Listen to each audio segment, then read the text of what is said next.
नमस्कार बागवान साथियों, आज हम आपके लिए फ्यूमिगेशन पे कंप्लीट वीडियो लेकर आए हैं, जिसमें हम आपको बताएंगे कि आप अपनी सॉइल को किस तरह से स्टेरिलाइज़ करेंगे। स्टेरिलाइज़ का मतलब रहता है कि जो भी सॉइल में किसी भी तरह का जो आप केमिकल पहले यूज़ करते हैं, उसका जो रेजिड्यू होता है, मतलब उसका जो बचा कुचा पार्ट सॉइल में रहता है, उसको किस तरह से ख़त्म करना होता है। और उसमें जो बैड बैक्टीरिया होते हैं, उसमें जो वायरस होता है, उसमें जो बैड फंगस होता है, उसको न्यू प्लांटेशन से पहले आपको क्या करना होता है, ख़त्म करना होता है अपनी सॉइल से। तो उसके लिए हम काफ़ी सारे मेथड यूज़ करते हैं। कुछ फिज़िकल मेथड रहते हैं, कुछ केमिकल मेथड रहते हैं। तो फिज़िकल मेथड में क्या रहता है, जैसे आप अपनी जो ये ट्रेंचेस बनाई हुई हैं, इसमें आग जला सकते हैं।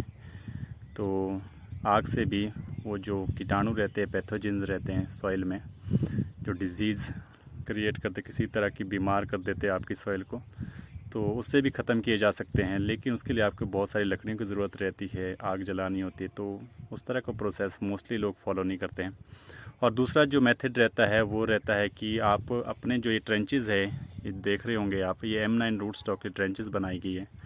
उसमें ऊपर से मल्च शीट डालनी होती है और उसको एयर टाइट करना होता है, अंदर किसी साइड से हवा ना जा पाए। और उसमें अंदर क्या होता है, गर्मी का माहौल पैदा हो जाता है, उसमें भाप बन जाता है, उस भाप से वो स्टेरिलाइज़ होना शुरू हो जाती है। और जो ये फिज़िकल मेथड रहते हैं, इसमें क्या होता है कि ये काफ़ी लंबे प्रोसेस रहता है, आपको 15-20 दिन। और इसके बीच में प्रॉब्लम ये रहती है कि कई बार जो एनवायरमेंटल कंडीशंस रहते हैं वो आपके फेवर में नहीं रहते, कभी बारिश होती है, कभी अच्छे से धूप नहीं लग पाती है। तो इसका जो अल्टरनेटिव रहता है वो रहता है केमिकल फ्यूमिगेशन।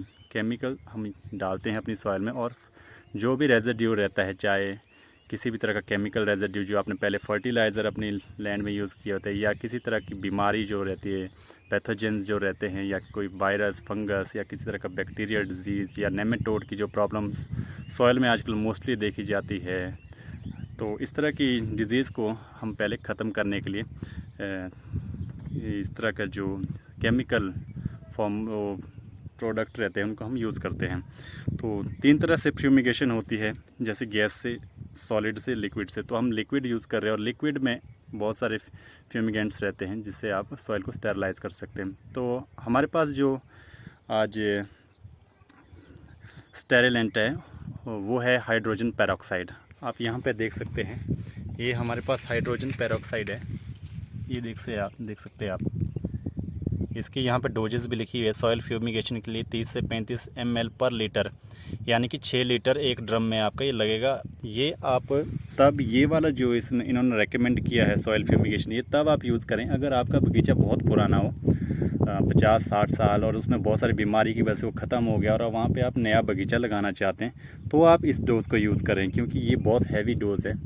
और 3 तरह से मैं आपको बताना चाहूँगा कि 3 तरह की होती है ये।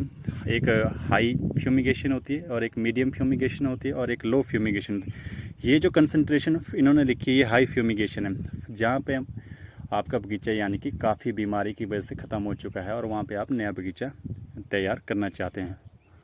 तो मीडियम में जो इसकी वो रहेगी 15 से 20 के बीच, और जो लो रहती है, हम आज जो करने वाले हैं, वो लो फ्यूमिगेशन रहेगी। और इसमें हमारा 5 से 10 ml हम वाटर में इसको डाइल्यूट करेंगे, और इसको अपने जो ट्रेंचेस है अपने ये बनाई हुई, इसमें इसको अप्लाई करेंगे। तो ये आप देख सकते हैं ड्रेंचेस के, इसके आप ड्रेंचिंग भी कर सकते हैं। ड्रेंचिंग के लिए भी, पोस्ट हार्वेस्ट के लिए इसकी फॉलियर एप्लीकेशन भी आप कर सकते हैं। ज़रूरी नहीं कि ये आप सिर्फ फ्यूमिगेशन के लिए ही यूज़ की, इसके बहुत सारे फ़ायदे। इस पर हमारा कंप्लीट वीडियो है कि इसके क्या क्या फ़ायदे रहते हैं, क्योंकि हम लास्ट ईयर में भी हमने इसको ड्रेंचिंग के लिए यूज़ किया था, और इसके काफ़ी अच्छे रिज़ल्ट हमने देखे हैं। तो ये काफ़ी अच्छा अल्टरनेटिव है दूसरे जो भी हम प्रोडक्ट्स यूज़ करते हैं ड्रेंचिंग वगैरह के लिए। तो अब हम आपको बताएँगे कि इसको आपने किस तरह से पानी में डाइल्यूट करना होता है। ये 200 लीटर वाटर हमने यहाँ पे लिया है। इस तरह से आपने 200 लीटर पानी अपनी टंकी में लेना होता है।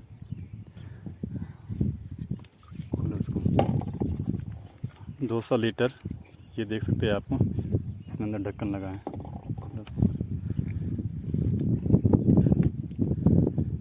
आराम से। और इसको जब भी आप डाइल्यूट करते तो आपको मैं बता दूं, इस तरह का ग्लव्स आप लें।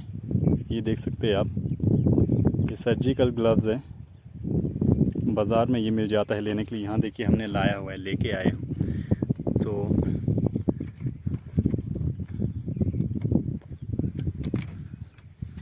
तरह का है सर्जिकल ग्लव्स। और इसके बाहर आप ज़रूर ये वाला जो ग्लव्स रहता है इसको भी ज़रूर लगाएं, क्योंकि हमने लास्ट टाइम बिना ग्लव्स के इसको यूज़ किया था तो हमारा जो सारा स्किन है हाथ का बर्न हो गया था, तो वो भी हम आपको वीडियो में बताएंगे किस तरह से बर्न हुआ था। तो इस तरह से आपने इसको डालना है इस तरह से, और इससे दूर ही रहें आप, इसके बिल्कुल भी नज़दीक, और इसको हाथ के कांटेक्ट में बिल्कुल ना लाएं। ये काफ़ी ख़तरनाक होता है, आपकी स्किन को बर्न कर सकता है। अगर आप इसका बहुत ज़्यादा कंसंट्रेशन है कि आपके हाथों में, तो आपकी स्किन में वो पानी सा आ जाता है। मैं वीडियो के लास्ट में आपको बताऊंगा कि किस तरह से हमारे हाथ इससे पूरी तरह से बर्न हो चुके थे और हमें हॉस्पिटल जाने की नौबत तक आ गई थी। तो इस तरह से आपने इसको ऐड करके हाथ में ग्लव्स लगाकर इस तरह से आपने इसको पानी में मिलाना होता है। इस तरह से देख सकते हैं आप, पानी में इस तरह से इसको मिलाएं, थोड़ी देर मिलाना होता है इसको, बहुत ज़्यादा देर मिलाने की ज़रूरत नहीं रहती है। अब हम आपको बताएंगे कि जो आपने सॉल्यूशन तैयार किया है H2O2 का, इसको किस तरह से आपने अपने खेतों में अप्लाई करना होता है। ये आप देख सकते हैं ट्रेंचेस बनी हुई है। तो ये हमने एक जो ये वाला डब्बा है इसमें डाल, इससे हम इसको डालेंगे, और यहाँ बाल्टी में भी हमने लाया है। तो स्प्रे पंप भी लोग इसके लिए यूज़ करते हैं। हम स्प्रे पंप इसलिए यूज़ नहीं करते कि यहाँ पे हवा बहुत ज़्यादा रहती है और जो उसका फॉग रहता है वो सारा हवा में उड़ जाता है, तो हमें तसल्ली से नहीं होती है अंदर से कि ये अच्छी तरह से हुई है या नहीं हुई है। इसके लिए हम इसे यूज़ करते हैं। आप देख सकते हैं इससे कितने अच्छी तरह से पूरी तरह से यहाँ देख सकते हैं आप, इस तरह से आपने इसको डालना होता है। ये आप देखें कितनी अच्छी तरह से इससे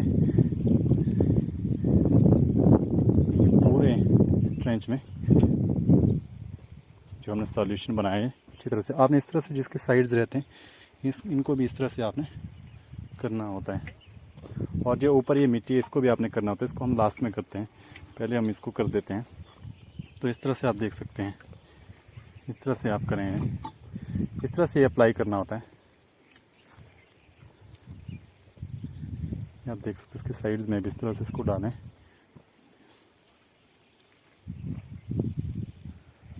इस तरह से आपने इसको अपने ट्रेंचेस में और जो सॉइल होती है उसमें अप्लाई करना होता है। चाहे M9 पे काम कर रहे हैं आप, चाहे आप दूसरे सीडलिंग पे भी काम रहे, तब भी आपने इसको इस तरह से सॉइल में अप्लाई करना होता है। इस तरह से आप इसको सॉइल में अप्लाई करें। एक्चुअली हमारे यहाँ पे लास्ट ईयर में नर्सरी लगी हुई थी छोटी सी, तो इसलिए हम इसमें लो लेवल की जो फ्यूमिगेशन कर रहे हैं, इसमें हमने 7 से 8 ml पर लीटर के हिसाब से ये सॉल्यूशन तैयार किया है। तो इस तरह से आपने ये अप्लाई करना होता है। इससे हम इसमें इसको फिल करेंगे।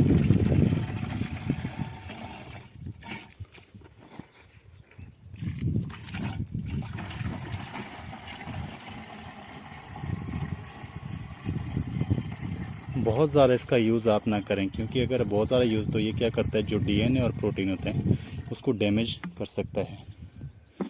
तो बहुत ज़्यादा एक्सेस यूज़ आप इसका बिल्कुल ना करें। जो भी रेकमेंड डोज रहती है आप उसी के अकॉर्डिंग इसको अप्लाई करें। जैसे कि हमने आपको बताया, अगर आप लो फ्यूमिगेशन करना चाहते हैं जहाँ पे पुराना बगीचा ना हो, आप सीधे ही वर्जन लैंड पर नया बगीचा लगाना चाहते हैं, लेकिन मन में थोड़ा संदेह रहता है कि शायद हो सकता है सॉइल में किसी तरह की बीमारी हो सकती है, और जो केमिकल रेजिड्यू तो आपको पता ही है आजकल होता ही होता है, हम केमिकल यूज़ करते हैं, तो उसको ख़त्म करने के लिए एटलीस्ट आप लो फ्यूमिगेशन ज़रूर करें। और अगर आपका बगीचा किसी बीमारी की वजह से ना ख़त्म, उसको आप चेंज करना चाहते हो, आप मीडियम फ्यूमिगेशन करें। अगर वहाँ पे कोई पुराना बगीचा है जैसे हमने पहले आपको बताया, तो आप हायर फ्यूमिगेशन करें, हायर कंसंट्रेशन वाला, जिसमें जो डोज़ है वो हमने आपको पहले बता दी, 25 से 30 ml पर लीटर के हिसाब से करना होता है। तो लो फ्यूमिगेशन आपने इस तरह से करनी होती है। और फ्यूमिगेशन जो ये हाइड्रोजन पेरोक्साइड रहता है, इसके बहुत सारे फ़ायदे रहते हैं, जिसमें आपको पता ही है H2O2 इसमें ऑक्सीजन का एक एक्स्ट्रा मॉलिक्यूल रहता है, तो ये एक्स्ट्रा आपको जो प्लांट रहता है उसके लिए एक्स्ट्रा ऑक्सीजन का भी प्रोवाइड करवाता है। तो उससे क्या होता है कि जो हमारी प्लांट की ग्रोथ है वो काफ़ी अच्छी से प्लांट जो है ग्रोथ होने लगता है। तो इस तरह से आपने इसको यूज़ करना होता है। आप स्प्रे पंप भी यूज़ करें, जिस तरह की आपकी वेदर कंडीशन रहती है उसके अकॉर्डिंग यूज़ करें, लेकिन हम इसे यूज़ करते हैं इस तरह से। आप देख सकते हैं कितने अच्छे से ये पानी की एक बौछार सी बना के इस तरह से पूरे सॉइल पे स्प्रेड हो जाता है। तो इसे हमें तसल्ली से मिलती है।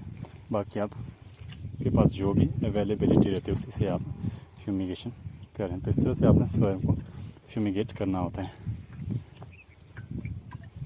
तो आज के लिए बस बागवान साथी इतना ही। हमारे चैनल बागवानी की पाठशाला को सब्सक्राइब करें, वीडियो को लाइक करें, शेयर करें। Thank you.